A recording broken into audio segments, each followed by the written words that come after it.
Snapchat may not be as big as Instagram, but with 800 million users, it's still a valuable platform, especially if you're targeting younger audiences. What works well here is short and snappy content, snippets that disappear after 24 hours, creating a sense of exclusivity and urgency.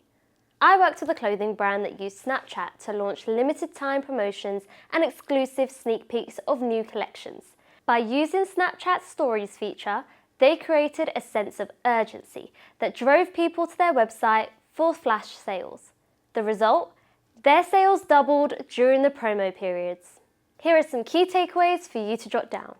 Snapchat works well for businesses targeting the younger demographics. Use stories to create a sense of urgency and exclusivity around promotions. Great for e-commerce, event-driven marketing, and fashion brands.